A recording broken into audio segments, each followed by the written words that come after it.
to apply for a shotgun licence at section 2, so you can get one of these, and you can go out and do a bit of pigeon shooting or clay shooting, or whatever it is, whatever sort of particular pursuit that you're interested in. Before you do anything else, join BASC.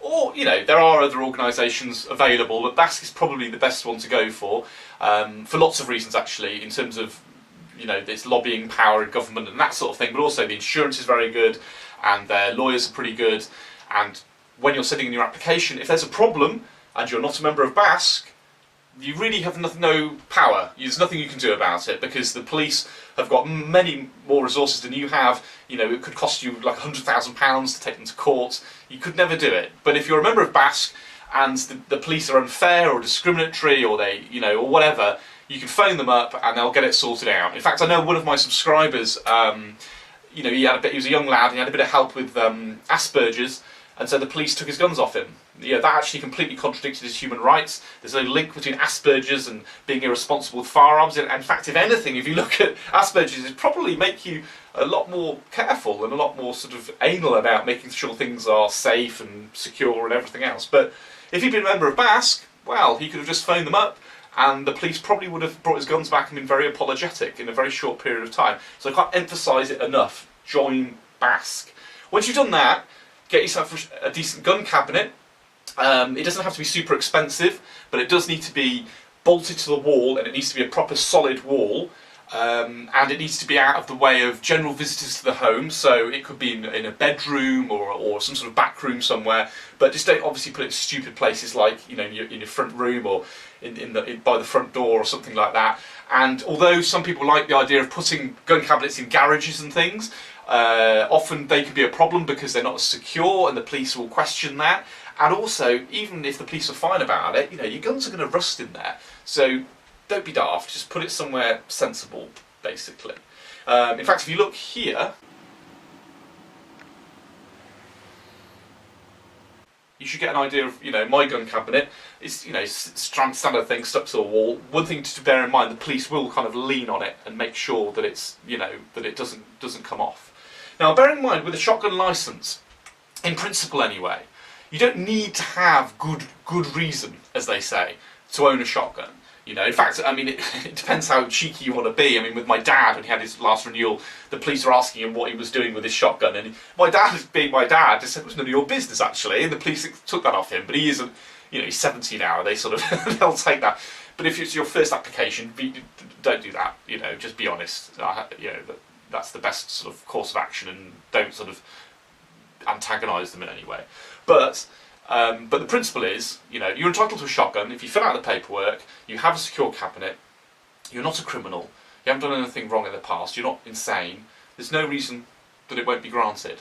So either way, it's form 201 that you need to fill in. So let's get that onto the table and I'll talk it through with you. This is form 201, which is your standard application form when you're applying for a shotgun, or indeed a firearms licence actually. So I'll put a link to this in the description. I actually got this from BASC, but you can get it from your local firearms department. So, it's fairly easy to come by. What you will need to find out, though, is who your local police firearms department are. There's a government website that's very useful for finding that out. I'll put a link in the description. And once you find out who your local police are, contact them, ask them for the address of their firearms unit, and they'll pass that on to you, because that's where you need to send this to. Obviously, recorded delivery is a good idea when you're sending this, just so you know that they have got it. So anyway, to start with, it's asking you what you want. We're not applying for a firearms certificate, so we can leave that out. We're going for a shotgun certificate here, and it's going to be a grant, not a renewal. Personal details, self-explanatory, male or female, your title, Mr. or Lord or whatever. Surname, forenames, previous surnames or forenames, your home address, your postcode, your telephone number, your mobile number, your email. And it asks you here, which will give you an opportunity to fill out in the next section, have you lived anywhere else in the last 5 years? Height, date of birth, place of birth, nationality, occupation, work address, postcode, and telephone number. Next we have personal health and medical declaration. Do you suffer from any medical conditions? Yes or no? If yes, give details. Have you received treatment or for depression or any other kind of mental illness? Yes or no. Again, be honest here. There's no point trying to pull the wool over their eyes. They will find out. So, and don't worry. A friend of mine a few years ago, his dad had a cancer scare and he had a few other things going on in his life, and he was on antidepressants for a very short time, and that was all done and dusted by the time he applied, and that wasn't a problem at all. They asked his doctor, and the doctor was like, yeah, he's over that now, it's not a problem. So it's not necessarily an issue as long as you're honest, because if you just left this out and you were like my friend and you had some treatment a couple of years ago, which wouldn't have been a problem, the fact that you've actually not told them is enough for them to reject you and to be very suspicious of you on your initial application. So just be honest, basically. I can't emphasise that enough. Here we have the details of your local GP or specialist. You can find that out, just phone up your local doctors and ask them. As a rule of thumb, there's been a lot of this in the news lately where the police haven't been following this up properly, but as a rule of thumb, they write to your GP and say, has this person got any mental health issues? If they don't hear back from them, they assume that everything's fine and they grant the application. And then here at the bottom, as you'll get on most of these sheets, you've got to put your name, your signature and the date. Okay, so that's just the first page. It's very straightforward. Next section, offences. Now hopefully you haven't had any offences, but that isn't necessarily a barrier. If you committed an offence that was non-violent and you weren't put in prison for more than, I think, 18 months, they can grant you a licence, so it's not necessarily a problem. But as I said before, it's really important to be honest. Don't leave anything out. If you do, you could be in a situation where if you had declared it, they would have been okay about it and granted the certificate, but because you didn't tell them, they won't. So, and then they'll think you're a bit dodgy, basically. So be honest, because they will definitely find out. So you put the date and the offence, and then here underneath, if you have lived at different addresses over the last 5 years, you can put the details in there. So the next page is the application for the grant or renewal of a firearms certificate. Well, we're doing it, this is for a shotgun certificate, so we can ignore this and that. Application for the grant or renewal of a shotgun certificate. Now, this is what we are going for. Now, the first thing it asks you, details of shotguns currently held. As this is your first application, hopefully the answer to that is none, because if you do have one, then you're breaking the law. So just put none in there. And as we go down, details of current, or in this case, of a grant proposed security arrangements. Are the security arrangements at your home address, yes or no? And then just give some details on that. And it doesn't have to be at your home. My first shotgun application, I didn't have a cabinet yet, so I wanted to put it in my father's cabinet at his house, which is a different address, and that was no problem at all. They obviously spoke to him as well when they came around to do the inspection to check he was all okay about it, and it was no problem at all.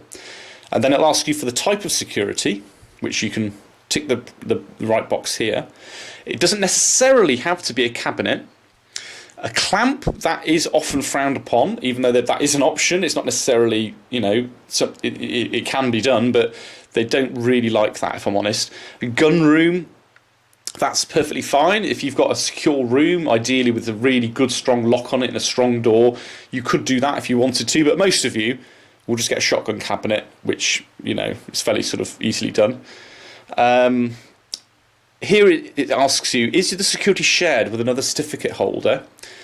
Yes or no? If yes, provide details. Now, this is something that's quite important because Tom, for instance, his girlfriend recently applied for a shotgun licence, and obviously he wanted to put her guns in his cabinet, but because he's also a Section 1 holder, she can't do that, because it would mean that she would have access to his cabinet, which would have his Section 1 firearms in, which she is not allowed to have access to. In fact, even if she was a Section 1 holder, she still couldn't do that because they're not on her ticket. Unlike a shotgun, where you can share, because you can borrow a shotgun off a friend if you want. If you're a licence holder, you can borrow a shotgun off someone for up to 3 days. So it's not a problem to share as long as the only guns in that cabinet are Section 2. So in Tom's case, he had to get another cabinet that he put all of his Section 2 shotguns in, and then kept his original cabinet for his Section 1, which his girlfriend had no access to. So that is something to bear in mind. Again, fill that in. Fairly self-explanatory. Continuation sheets, any additional details that you want to put in. This could be to do with, the fact that, like I previously said, about keeping your gun at your dad's house or something, or it's a shared cabinet, or, whatever it is you feel that is appropriate, but you may not need to put anything in here. This is your declaration. I hereby apply for a shotgun certificate, signature, print name, date. Here I have enclosed 4 identical photographs of a likeness of me, the applicant.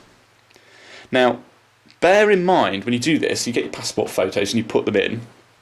I think one of them has to be two of them have to be signed, each by your 2 referees that you have, because they need to sign it to clarify to the police that photo is a good likeness of you.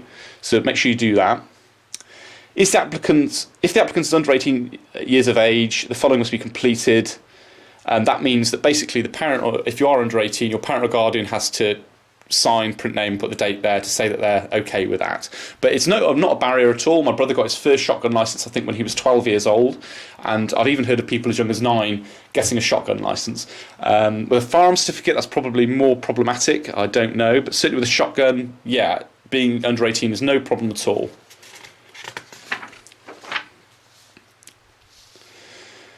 Application for the grant of a firearm or shotgun certificate. This is for your referee. Now, bear in mind you need 2 referees.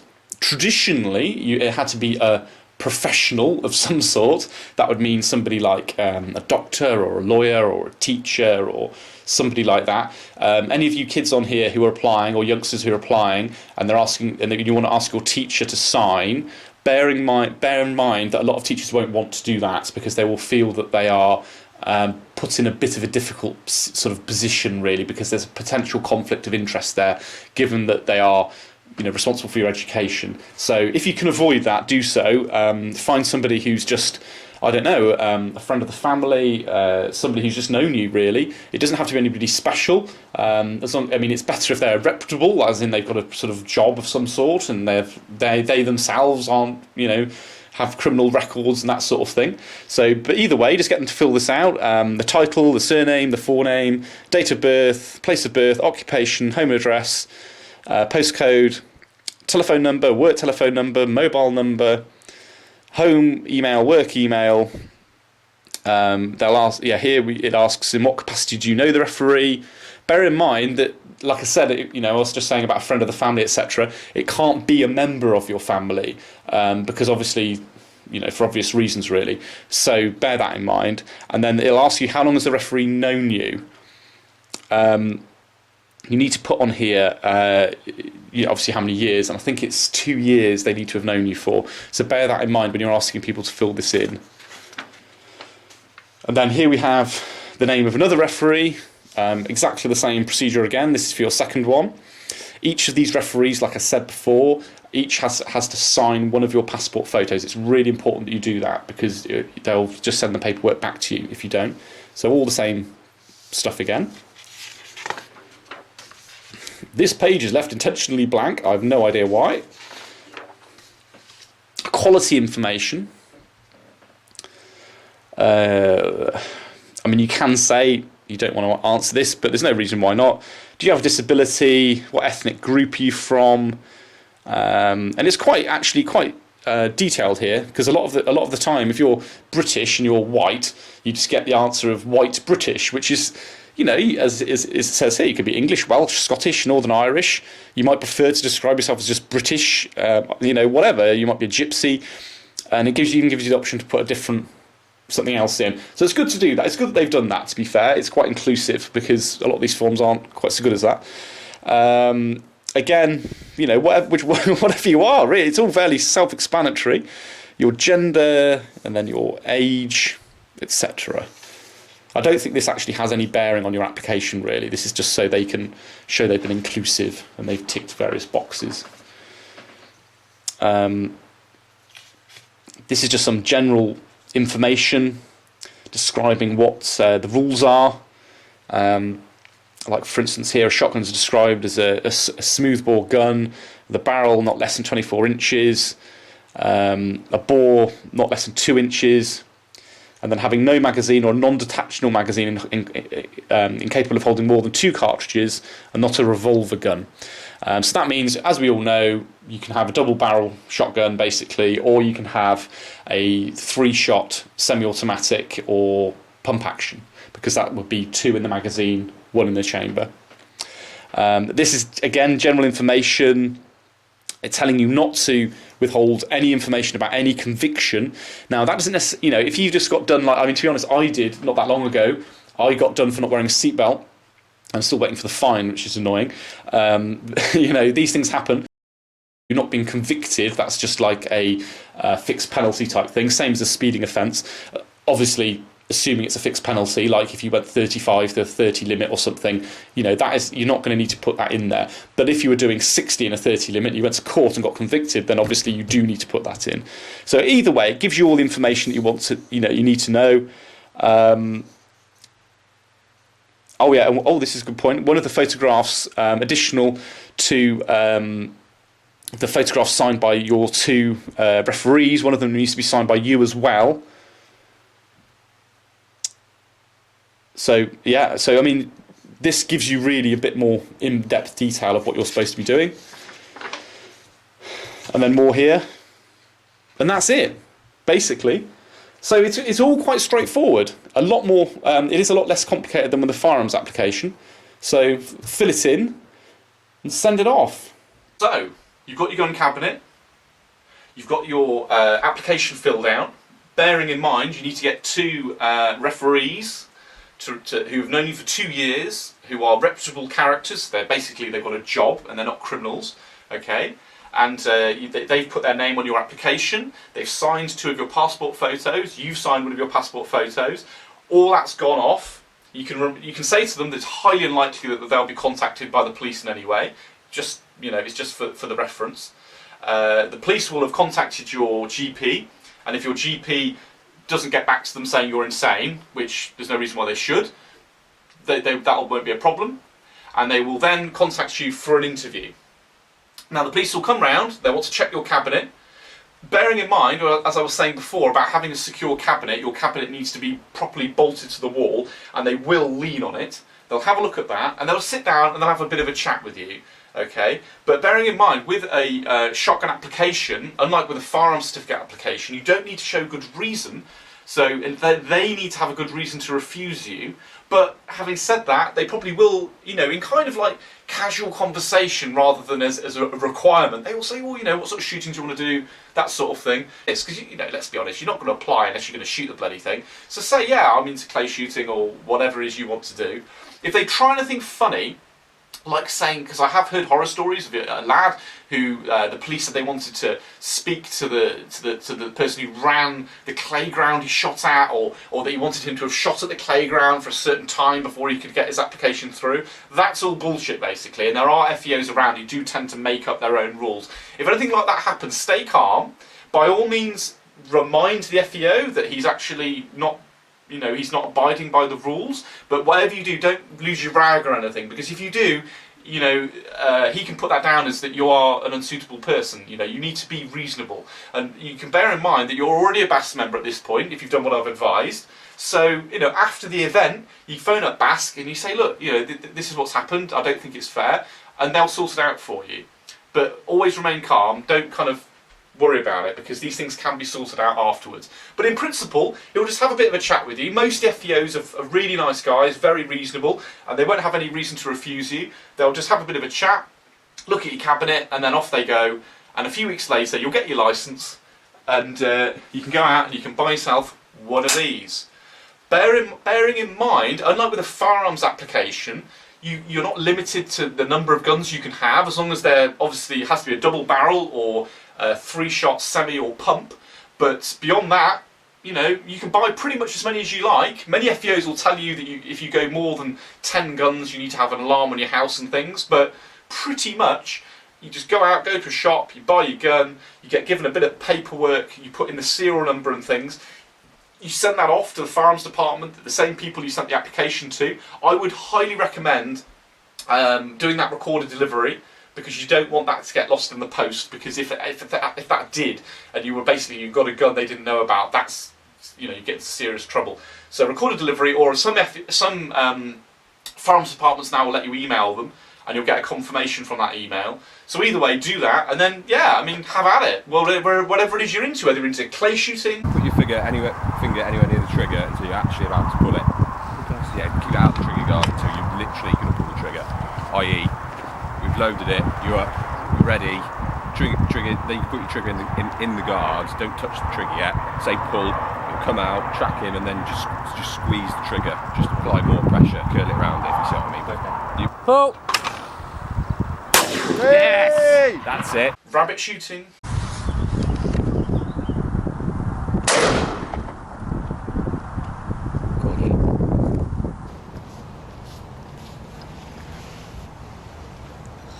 Pigeon shooting.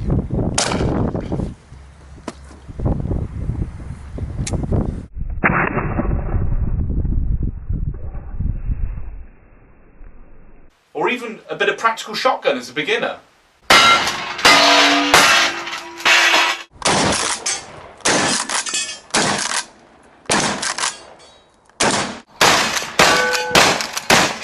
You know, you're going to have lots of fun, and, you know, welcome to the world of shooting. We need more of you. We need all of you to send in your application. A firearms license is a lot more complex, and when you come to do it, you'll realise how easy a shotgun license is. So I can't emphasise enough, get your applications in. We need as many people as possible to start shooting, so we've got a bit of a voice in this country. So crack on and do it, and have fun. Either way, I hope you enjoyed that. There's going to be more of this to come. Like and subscribe.